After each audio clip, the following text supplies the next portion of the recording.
राम राम मित्रों। आज़मगढ़ का रहने वाला हूँ और आज आज़मगढ़ की बात सुना रहा हूँ। तो आइए जानने की कोशिश करते हैं कि आज़मगढ़ सदर लोकसभा चुनाव का पारा जो है वो किस तरफ है।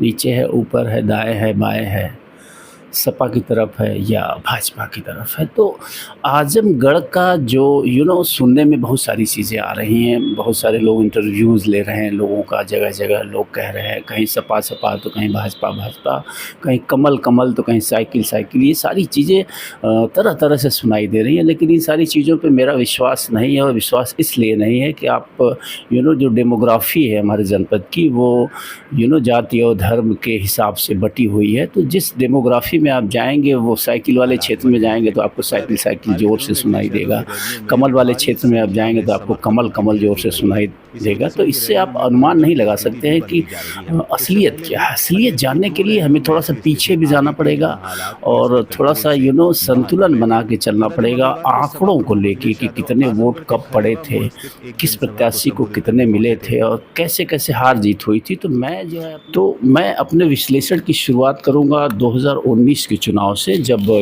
अखिलेश यादव और दिनेश लाल यादव निरहू पहली बार आमने सामने आए थे और उसमें अखिलेश यादव की जीत हुई थी।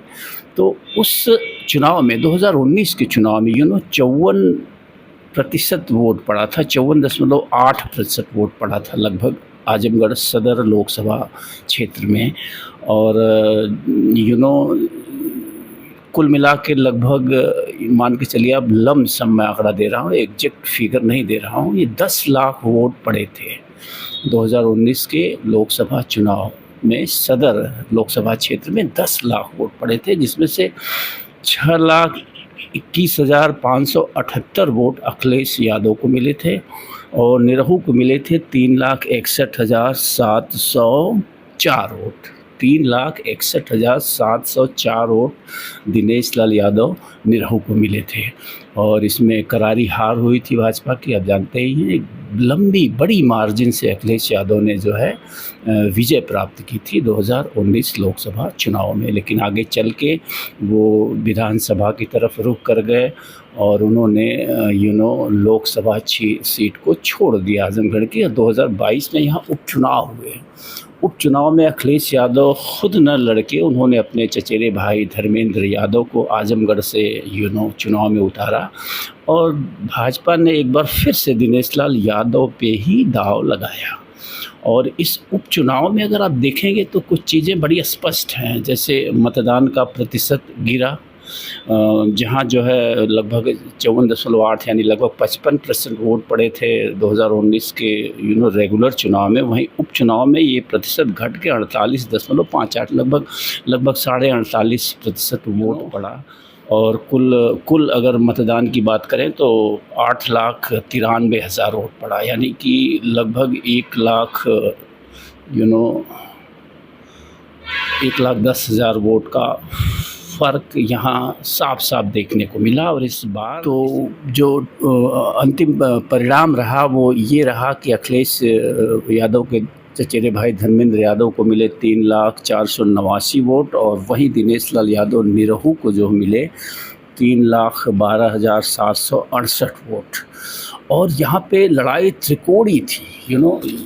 ये चीज़ सबसे महत्वपूर्ण है। यही जो है इस चुनाव, ये 2024 के लोकसभा चुनाव में भी आंकड़े को प्रभावित करेगी। ये जो त्रिकोणीय संघर्ष था उसमें वोटों का कैसे बंटवारा हुआ, वही बंटवारा, वही वोट जो हैं वो डिसाइड करेंगे इस बार 2024 की हार और जीत को। तो मैंने बताया कि धर्मेंद्र यादव को 3,04,89 वोट मिले, निरहू को 3,12,768 वोट मिले। वही बीएसपी के प्रत्याशी गुड्डू जमाली को वोट मिले 2,66,210 वोट, 2,66,210 वोट। और यही वोट हैं जो इस लोकसभा को डिसाइड करने जा रहे हैं, जो जो मैंने आंकड़ों का कैलकुलेशन किया है।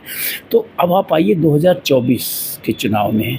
2024 के चुनाव में आने से पहले हमें 2-3 चीज़ों पे ध्यान देना होगा। ये जो आप 2019 का चुनाव देख रहे हैं, जिसमें अखिलेश यादव लगभग डबल वोट पाए हैं निरहू का, तो उसमें सपा और बसपा दोनों का गठबंधन था। इस चीज़ को हमें नहीं भूलना होगा। ये यानी कि सपा और बसपा के दोनों वोटरों ने वोट किया था, तब जाके वहाँ पे वो 6,21,000 वोट अखिलेश यादव को मिला था। ये हमें याद रखना पड़ेगा। और फिर उपचुनाव में वही बसपा के वोट निकल गए गुड्डू जमाली के पास, और वो उनको मिले 2,66,000 210 वोट। तो अब जो है 2024 में निश्चित रूप से मुकाबला त्रिकोणीय तो नहीं है। हालांकि बसपा का प्रत्याशी है, गठबंधन भी नहीं है, फिर भी जो चीज़ें सामने हैं वो स्पष्ट हैं कि त्रिकोणीय संघर्ष नहीं है। बसपा का प्रत्याशी कहीं से स्टैंड करता हुआ नहीं दिख रहा है, वो गुड्डू जमाली वाली स्थिति में नहीं दिख रहा है। मेरा कहने का तात्पर्य ये है, लेकिन हमें नहीं भूलना पड़ेगा कि बसपा का जो कैडर वोट है वो जल्दी इधर उधर होता नहीं है। तो हम आगे बात करें फाइनल की क्या स्थिति संभावित है, जो मेरा अनुमान है इन आंकड़ों के हिसाब से। उससे पहले हम ये जान लेते हैं कि सदर क्षेत्र में दलित वोटर जो है वो 24% हैं, यानी 24% दलित वोटर हैं। अगर इस आंकड़े से देखा जाए तो उस 10 लाख में से 24% मतलब लगभग जो है 2.5 लाख वोटर होते हैं, और उनका अगर वोटिंग परसेंटेज के हिसाब से निकाला जाए तो माना जाएगा कि लगभग 1,25,000 से 1,50,000 तक वोट दलितों के पड़े होंगे। उस समय भी पड़े रहे होंगे और इस बार भी संभवतः वो पड़े होंगे। 1,25,000 से 1,50,000 तक वोट, यानी 1.5 लाख वोट करीब दलितों के पड़े होंगे। और वहीं मुस्लिमों को देखा जाए तो 13% उनकी आबादी है, यानी लमसम 75-80 हज़ार वोट मान के चलिए आप। 70-75-80 हज़ार वोट मुसलमानों के पड़ते हैं और पड़े होंगे, इस बार भी 2024 में भी पड़े होंगे। तो इस तरह से कुल 2,25,000 वोट जो है वो मुस्लिम प्लस दलितों के पड़े होंगे, जो मेरा अनुमान है इस लोकसभा 2024, जिसमें वोटिंग परसेंटेज भी कोई बहुत ख़राब नहीं है, लगभग वही है जो 2019 में था। 54-55% के आसपास वोट पड़े हैं। तो इस दृष्टि से देखा जाए तो वही लगभग 10 लाख वोट पड़े होंगे इस चुनाव में भी। और ये 2,25,000 वोट जो दलित प्लस मुस्लिम के हैं, इसमें से चलिए मान लेते हैं कि बसपा के कैडर वोटर जो 1,25,000 या 1,50,000 है, उनमें से कुछ टूट की सूचनाएं आ रही हैं। मैंने अपने लोकल क्षेत्र में भी जानने की कोशिश करी है, आसपास के कुछ गांवों में लोगों से मैंने बात करी है और जानने की कोशिश करी है। तो कुछ वोट दलितों के निश्चित रूप से बंटे हैं।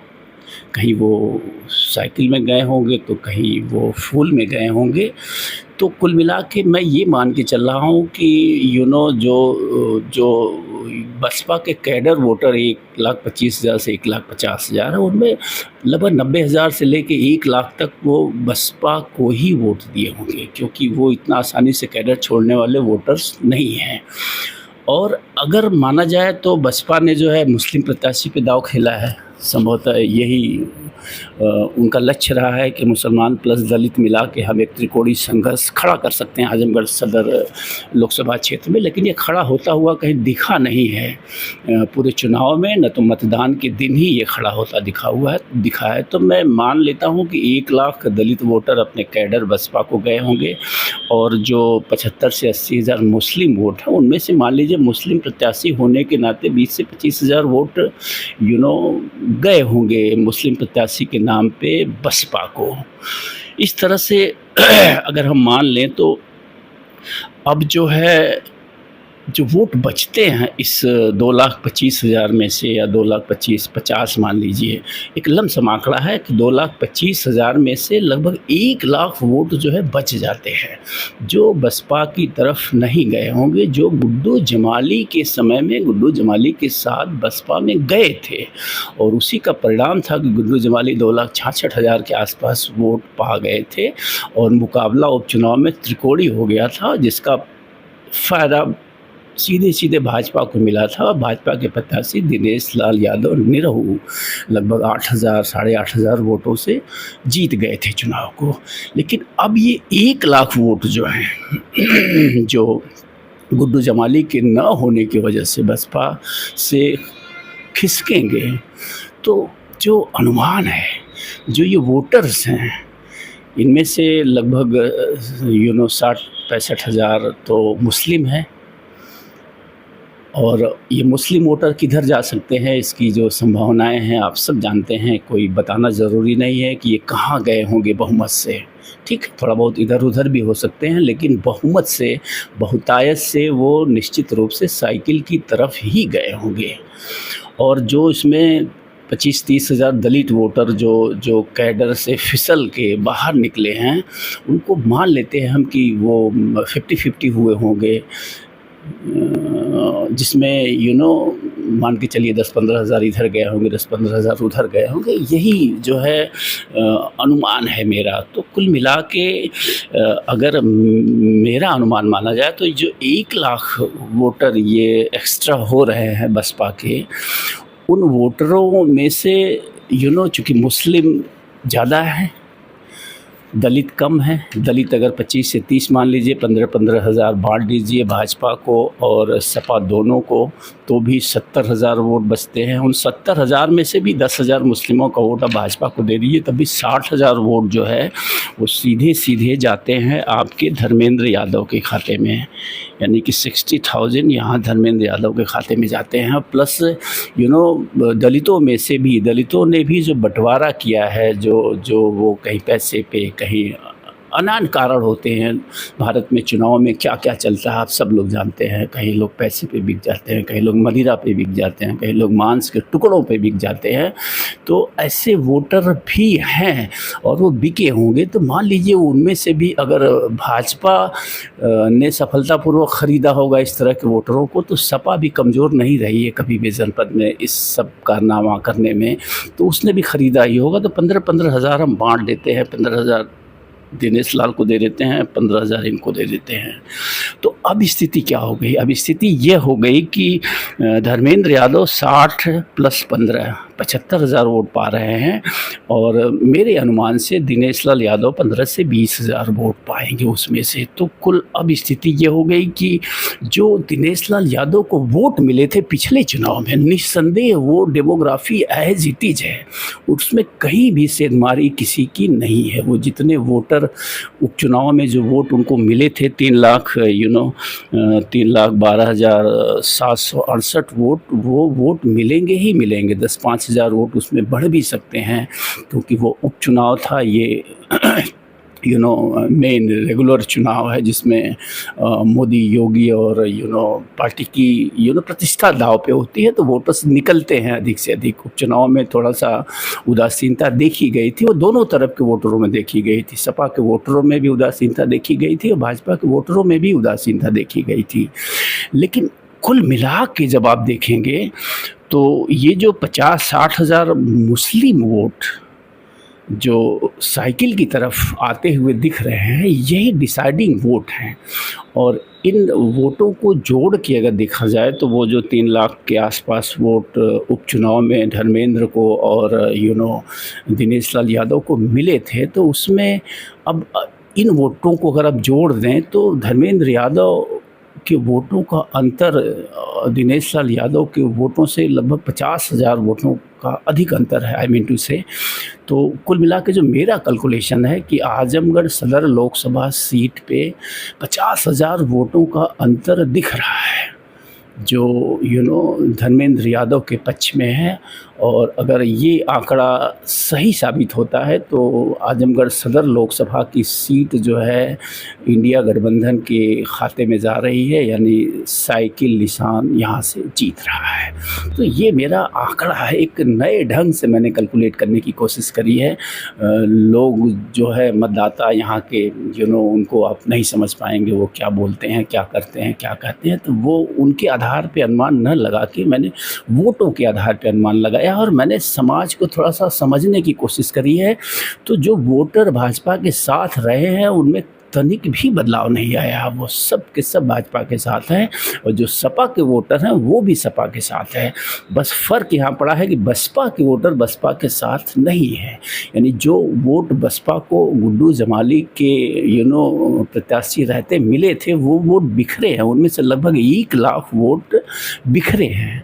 वही 1 लाख वोट जो है पूरे चुनाव को प्रभावित कर रहे हैं। उस 1 लाख वोट में अधिक वोट धर्मेंद्र यादव की तरफ जाता हुआ दिख रहा है, जिससे मुझे जो लगता है आजमगढ़ सदर लोकसभा सीट का परिणाम साइकिल के पक्ष में जाता हुआ दिख रहा है। तो धन्यवाद। अंतिम परिणाम तो 4 को आएगा, ये मेरा अनुमान था, किसी को हर्ट करने का भी मेरा कोई उद्देश्य नहीं था और मैं इन आंकड़ों को लेके किसी प्रकार का जिम्मेदार भी नहीं। एक अनुमान मेरा है जो मैंने कोशिश करी है बताने की, जानने की, समझने की कि आजमगढ़ सदर लोकसभा सीट पे इंडिया गठबंधन जो है जीत रहा है मेरे इन आंकड़ों के हिसाब से। तो नमस्कार, धन्यवाद, फिर मिलेंगे।